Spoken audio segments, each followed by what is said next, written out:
Big up, guys. Welcome to my reaction stream for Bees 2, Sheffield United 0.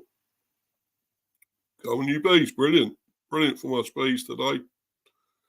That was superb.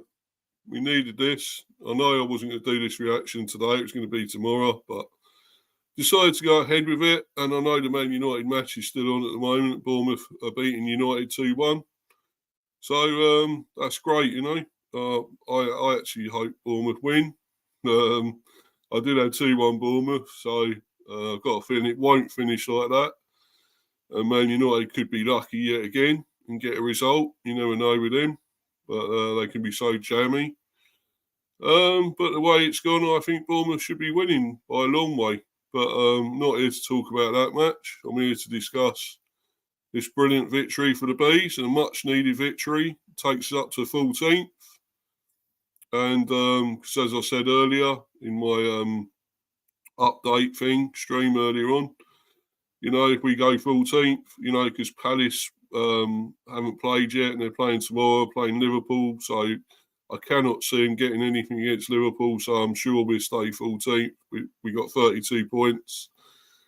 Pardon me. We got a little way to catch the next team above us. I think it's Fulham.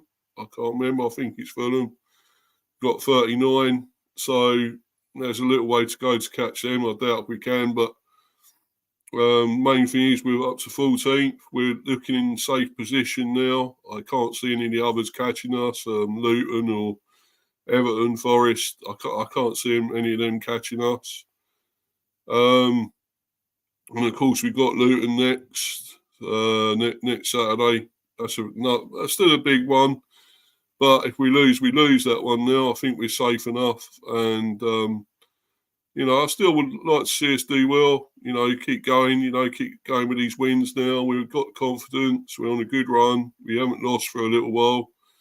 You know, let's keep that going. And, you know, Luton will be tougher. I think they'll be harder to beat than Sheffield United were. I think we had it fairly comfortable today. I didn't think United were that great today, Sheffield United. I don't think they were, you know, they fought and battled, of course, and it was 0-0 for a long time. And we kept wondering when we're going to get a goal, when we're going to get a breakthrough. And fortunately, it did come in the end in the second half. It was a long wait, and albeit it was an own goal for young Oliver Arblaster. Unfortunate for him, the young man, the teenager for them. But I'm afraid it doesn't matter. You know, we can't be too down on, you know, and have too much sympathy for people, for these players, because, you know, it can happen to anyone. It could have happened to one of our players, and okay, he's a teenager, but I'm sorry, you know, he scored an own goal, and it's helped us. So I do have a little bit of sympathy for him, but at the end of the day, it's helped us. And then Onyeka scored a rare goal, though we also had a goal disallowed for Damsgaard that I thought it was a bit unlucky. I thought it was a bit soft. I think it was the other way around. I think he was McBurney and he went into him. I don't think it was a foul myself, but still, you know, it would have been even better, a 3-0, but we're taking this 2-0. This is brilliant. We needed this win. And, you know, I'll go into it. I'll just obviously show the teams first. I'll bring them up. I've got no comments in here at the moment, so this doesn't matter. It's cool. I do apologise again. This is supposed to be at 6:20, but obviously got doing other things, got watching a bit of the football.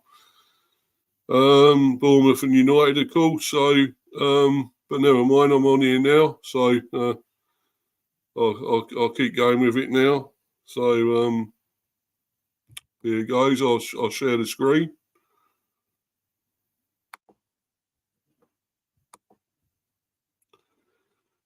And yeah, Flecken in goal. He actually kept a clean sheet, of course. 4-3-3.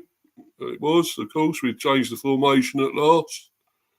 About time. And we had, you know, a much better attacking formation, which I think it was better. And we need to go at this team. They are bottom. we had to go at them, show some sort of intent. And we have. Flecken, as I say, kept a clean sheet, so decent from him at last, but didn't have that much to do, I don't think. Rawsleth, even he had a fairly comfortable game, although he got a yellow card. Region was good again, I thought really good. Now it was okay. Zanka done all right. Collins, I thought Damsgaard was probably the standout, one of his better games. I mean, he was great against Villa as well, so he's actually started to perform a bit. And I thought he was probably, I would say, man of the match for me. Damsgaard, it's between him and maybe Mbomo. Bromo, I think, was great again, but Jensen played pretty well. Mopai, I'm not sure, wasn't his best, but he got booked as well. Yeah, Bromo was good. Visser, pretty decent. Tony didn't even come on. Yarmulke came on for Damsgaard in the 79th minute. Godos also didn't come on. Shardy came on for a few minutes at least to get a little bit of match fitness back for Bromo in the 90th minute. Onyeka came on, of course, for Jensen and got the second goal. Brilliant from him. A rare goal, but it's good. I'm glad to see him score.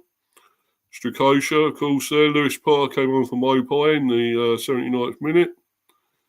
Was okay. Didn't do too much, but decent. Pinnock, great to see him back. Came on for Visser in the 90th minute. So that's brilliant. We do need him back. Do need him fit, and that's good if he can stay fit now. He may be called upon. Baptiste, of course, as well. He wasn't even used. Of course, for Sheffield United, 3-5-2.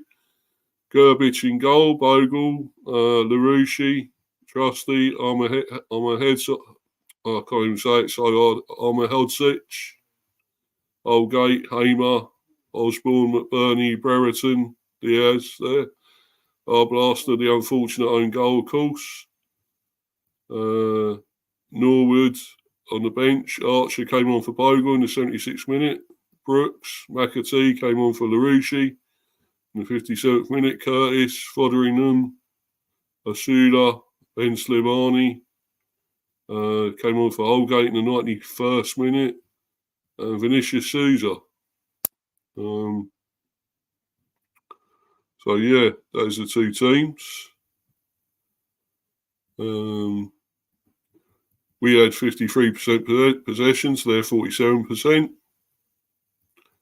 We had 5 shots on target to their 2. 5 shots on target to their 2, 4 shots off target to their 2.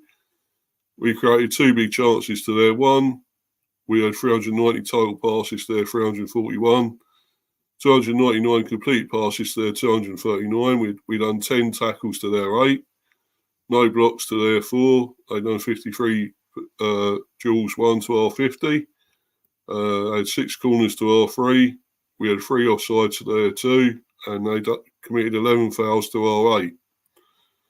So I'll go into the actual report and reaction and chat about the game, obviously.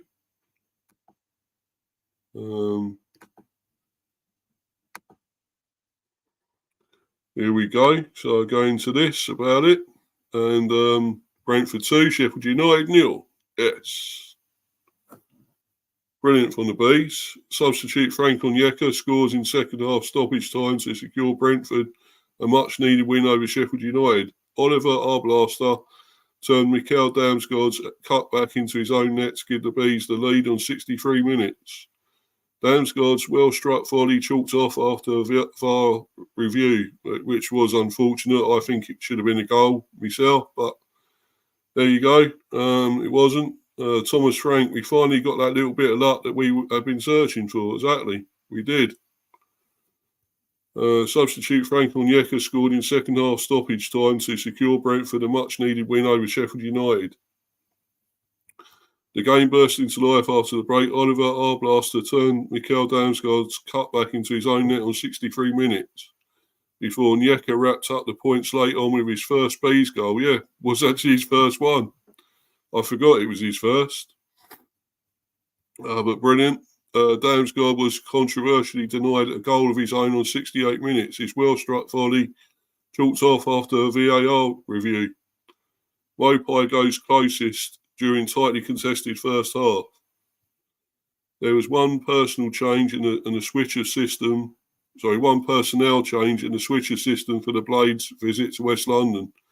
Thomas Frank opted for a 4-3-3 formation with Christopher Ayer dropping out due to a minor calf strain, and Neil Mopai starting in attack. Kevin Sharder was named in the matchday squad for the first time since September, having recovered from an adductor injury. Ethan Pinnock, absent since February due to an ankle injury, was also among the substitutes, as was striker Ivan Toney. Sheffield United set up in a 3-5-2 shape by boss Chris Wilder. Also made a single change as Yasser Larouche came in for Jack Robinson. It was Larouche who had the first effort of the game with 5 minutes on the clock. Gustavo Hamer received the ball on the turn and fizzed a low pass across the 18-yard box, and the left wing-back's effort on the tight angle was blocked by Mads Rorsleff. 5 minutes later, Ben Brereton Diaz spun Zanka and darted away from the Bees' backline. But under pressure from the advancing Mark Flecken, couldn't generate enough power on his shot, and the ball was gathered by the keeper. Brentford's first chance came on 30 minutes. Rorsleff beat Larouche with a clever turn and lifted the ball towards the back post. Sergio Reguilon, peeling in from the left flank, got above Jayden Bogle to make contact, but his downward header bounced wide. Midway through the half, Mopai laid the ball off for Janelt in a central position, 20 yards from goal, and the German saw his curling effort well held by Ivo Gerbic. Larouche then drove up the left and worked the ball inside to Brereton Diaz, who dropped a shoulder to beat Janelt and fired over the crossbar from distance. The next chance at the Gtech was straight off the training pitch at Jersey Road. Damsgaard timed his run perfectly to meet Matthias Jensen's low corner just inside the box, but his first-time effort flew over the bar. Jensen went for goal himself just after the half-hour mark. His dipping effort from 25 yards bounced just in front of Gerbic, but was comfortably saved by the keeper. Brentford had a big chance to take the lead on 36 minutes, and Ahmed Sojic, I still can't say it right, but never mind. Ahmed Sojic received a short pass from his goalkeeper and, faced by an aggressive Bees press, saw his misplaced pass intercepted by Brian Mbeumo. The Cameroon international immediately lofted a pass into Mopai, who at full stretch met it with his toe, and the ball rolled millimetres wide of an open goal. Johan Visser's glancing header connecting with Reguilon's cross was then held by Gerbic in the final action of the half. Substitute Onyeka seals the win in stoppage time. An uneventful start to the second period didn't set the tone for what was to come. Brentford had the ball in the back of the net on 55 minutes. Jensen whipped a free kick deep into the Blades box, and Zanka poked home, but the assistance flag was rightly raised for offside. On the hour mark, Oliver Arblaster's in-swinging corner was met by Hodzic at the back post, and his header bounced wide via a deflection. On 63 minutes, Brentford took the lead and this goal stood. Damsgaard exchanged passes with Mbeumo on a foray down the right, and his pullback looking for Mopai on the penalty shot took a mean deflection off Arblaster and rolled across the line. Flecken was equal to Bogle's header moments after the restart as the Blades went in search of an immediate equaliser. On 68 minutes, Damsgaard thought he'd doubled the Bees' lead. Found by another clever set piece, this time a lofted delivery by Mbeumo from the right. The Dane slammed a volley into the ground and into the bottom corner beyond Gerbic, but Brentford were to be denied as after a VAR check was decided that Nathan Collins had fouled McBurney as the ball was swung in. Well, it wasn't really. McBurney went into him. I don't think it was a foul. I think it was, should have been a free kick. Well, it would have been a free kick to us, but the goal should have been allowed anyway. But there you go. 5 minutes later, Bogle turned Austin Trusty's cross wide of the target 10 yards from goal. As the game entered the final 10 minutes, substitute Cameron Archer latched on to Brereton Diaz's through ball. checked back onto his right foot and skewed wide from the tightest of angles inside the 6-yard box. At the other end, Gerbic dived to his left to push Keane Lewis Potter's well-struck effort from just inside the box around the post. Brereton Diaz then connected with McAtee's looping cross at the back post, but his effort was high and wide. Brentford secured the victory 3 minutes into stoppage time, and it was a goal made by two of Frank's substitutes. Reguilon's throw-in was met by a deft touch by the returning Shardy, leaving Frank Onyeka with time and space inside the box to drive past Gerbic and net his first Bees goal. So Shardy came back and set up a goal. Brilliant from him. So actually now I'm going to do some ratings for us. Still nobody in the live chat, but never mind. I'm not too bothered with that. I mean, let's get through this. I wanted to do the actual reaction and was going to do it tomorrow, but I think I've got too much else to do tomorrow, so I didn't think I could do this. So I thought today was good enough, and people can watch this on replay or playback, whatever.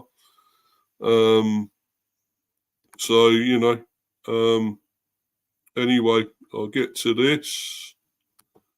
The Bees player ratings, and well, it was good, really good. I thought it was great stuff from us this time.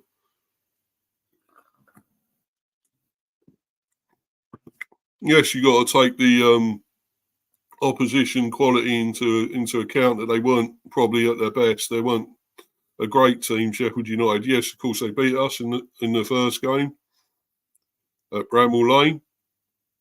But, we didn't turn up there, and we didn't have the best team there then either. And we had more in attack this time, much more to threaten them with. And, so I was happier with this. It was a great performance from the Bees. Flecken kept a clean sheet. Again, okay, I still don't think he's that great, and he wasn't really tested as much here. But the fact he kept a clean sheet, I'm going to give him a 6. I'm giving him a 6.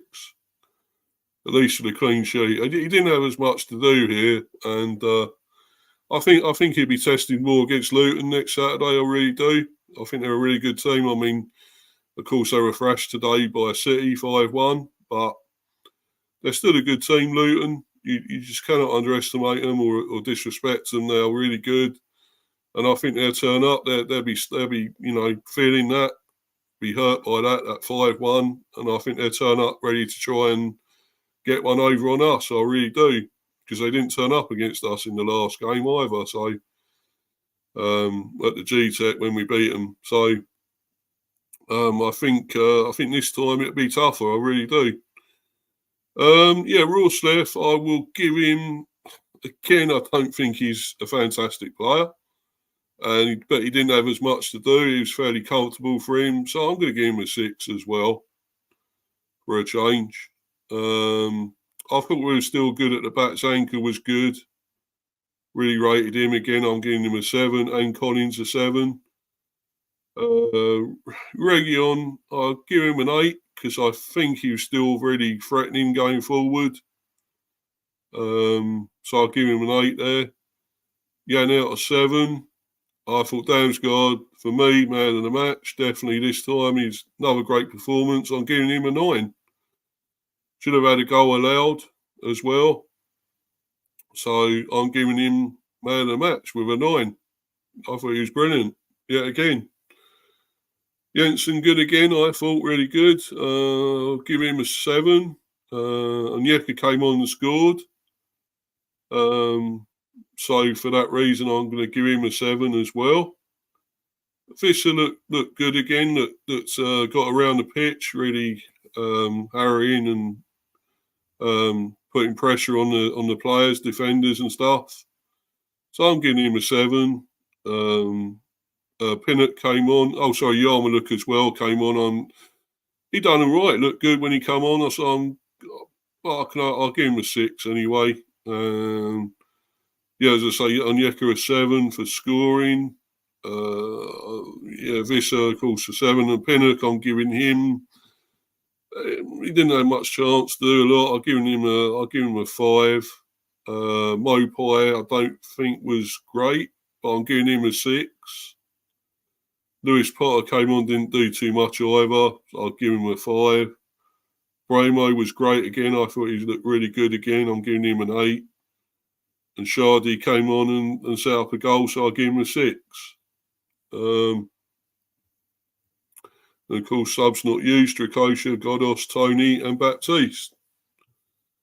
It just shows we still don't need Tony to get a win and do well there. He didn't come on this time and have a moan or anything, did he? He weren't able to do that. So anyway, that's all that. And the ratings. And a satisfying victory for us today. Really needed it. It was great. We're up to 14th with 32 points. And we're safe. I think we are definitely safe. It still doesn't mask a bad season for us. It hasn't been great this season.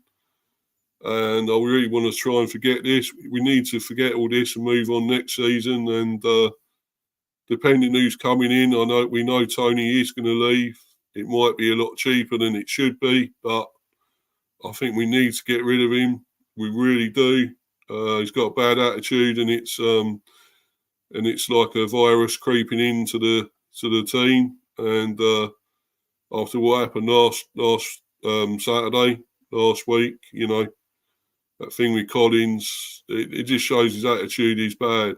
And I want him out of the team. I do, I'm afraid. If he can go away, sign off with a few goals, all the better. But, we won't miss him for other reasons. We miss his goals. And he's been a great servant with all them goals. But,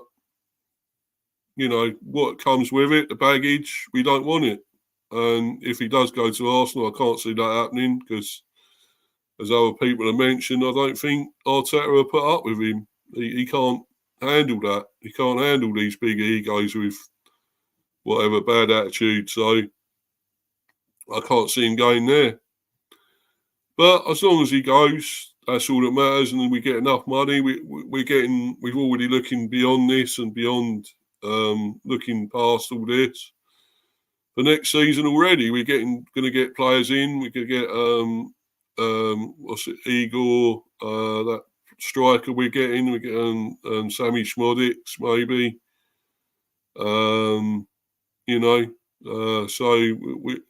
So we are getting players. We're still looking at Josh Sargent, Jonathan David, which may not happen. But we are still looking at him. It's possible it might still happen. I hope so. But there's plenty of others. I believe we're also in for the guy at Leicester, Dewsbury Hall. We're after him apparently.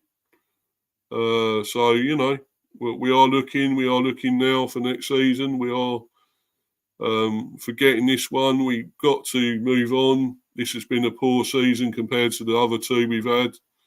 We almost got Europe before, but that's never going to happen this season. We can see that. We know that. But we're up to 14th. We're safe as far as I'm concerned. We can't be caught there. I don't think. Well, I don't think so. I just can't see it happening now. And Everton and Forest getting points deducted, it all helps us. So we're safe. We got the safety net. But let's not dwell on it, and let's not rest on our laurels. Let's keep going and let's keep winning. Let's try and keep getting these points. Again with Luton next Saturday. Let's try and ram home our sort of run of a good run. We haven't been defeated for a little while, so albeit a lot of draws, but a win today. So let's keep this going. and go to Luton with confidence, you know, to Kenilworth Road. It's not going to be an easy place to go and get anything, but, you know, I'm a bit more confident now. Now that I think we can get maybe something, can get a win there. That would be amazing, you know. But anyway, please keep following me on here, Mr. B for Life 182 on Insta, and please smash the likes and sub if you're new. And obviously for my other channel, Mr. B talks England cricket. Mr. B chats England cricket. So if you can go to that, subscribe to that. I'm still only on 16 there, 16 subs. I'm on 106 on this one. So please, please, please keep subbing. Which would be great. You know, keep getting this channel going up, onwards and upwards, as with the cricket one. That'd be amazing, guys. Thank you. Be incredible. And obviously now, as I've done this today, I won't be back probably till Monday or Tuesday. Probably Tuesday for the debate show, and other, obviously might go on other channels and stuff. So I will be doing a few other things, but obviously not as much on here. But anyway, guys, thanks for watching, everyone. If you're watching on live or on playback or whatever, you know, that's great. And until next time, I am out of here. Goodbye.